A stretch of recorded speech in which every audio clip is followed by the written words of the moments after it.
Техничката влада да замине во историјата уште веднаш, а ако СДСМ се противи на тоа, да се укине после следните редовни парламентарни избори. Падна договор по 3-часовната лидерска средба, која од сите присутни беше оценета како конструктивна и чекор во вистински правец за решавање на државните прашања.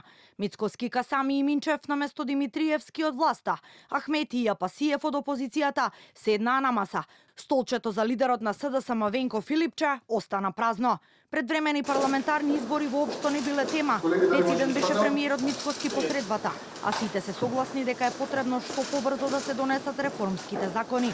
Покрај за техничката влада, како што кажа Мицкоски, партиските лидери постигнале договори за законот за прекршоци, потребен за да профункционира сејф системот. На овој состанок и успеавме да најдеме соеден компромис.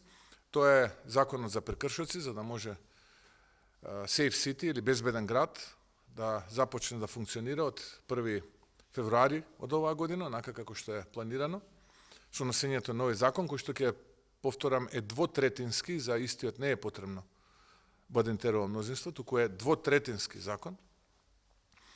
Мислам дека сите представници денеска се согласивме.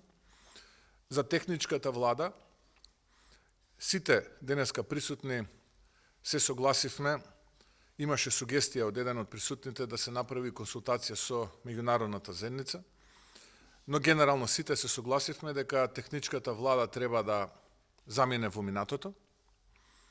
Мислам дека треба да покажеме одговорност и пред меѓународната заедница, дека сами можеме да носиме зрели одлуки, па така и за мене ова е зрела одлука и мислам дека техничката влада треба да замине во минатото. Само за да излеземе од овој ќорсокак, еве ние го прифаќаме и тој компромис. Ако од опозицијската СДСМ мислат дека за следните избори е потребна техничка влада, во ред, нека биде за следните, но тие потоа, барем од тие потоа, кој да победи на следните избори, да нема повеќе техничка влада.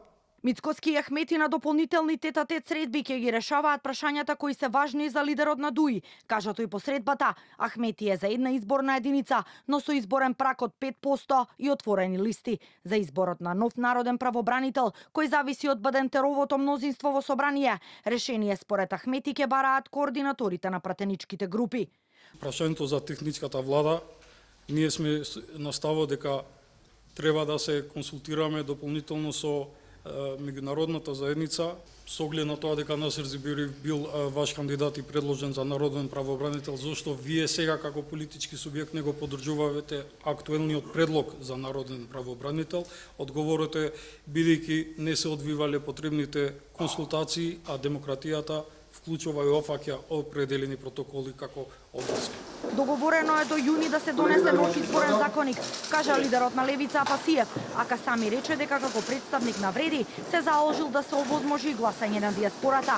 Знам се за укинување на техничка влада и за една изборна единица. Треба да се најде можност за поголемо учество на гласање на диаспората, затоа што цениме дека диаспората е важен чинител во економските движења во државата.